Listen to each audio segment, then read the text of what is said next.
very bottom problem. It says you are hit in the head by two 20-gram paintballs that are flying at 75 meters per second. So they're coming in hot. First paintball bounces back off your head at 15 meters per second. The second one breaks on impact. So if you've ever played, when they bounce off you, you're happy for one reason, because you're still in the game, right? The paintball didn't blow up. But you're sad for the reason that it actually hurts quite a bit more.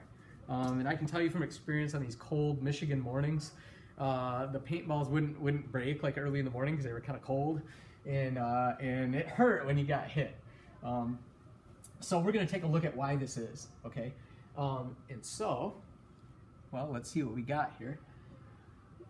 The upshot is, so what we're supposed to do is find the average. It says find the average force on your head in each case, right?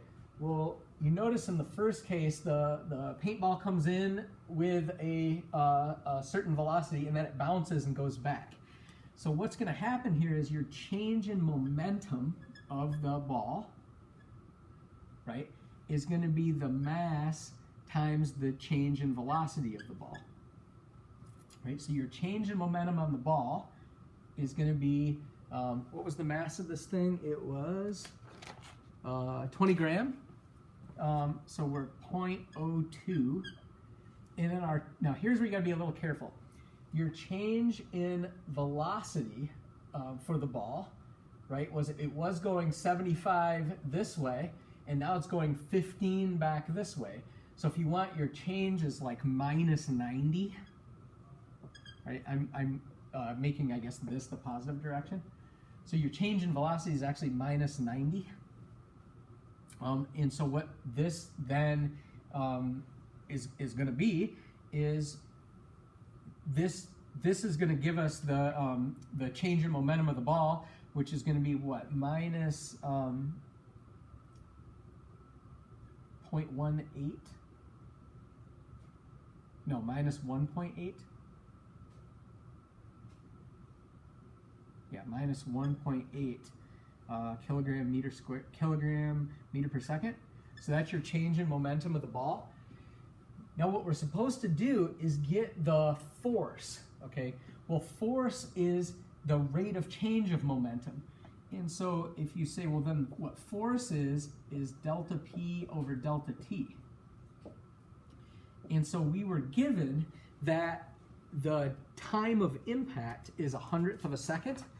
So it just kind of bounces off your 0.01 seconds. And so what's going to happen is your delta P is minus 1.8, and then your time is only 100th of a second. And so what you get is the force on the ball then is minus 180 newtons on the ball. And so that means there's 180 newtons to the right on your head. Okay, so you got donked in the head by the paintball.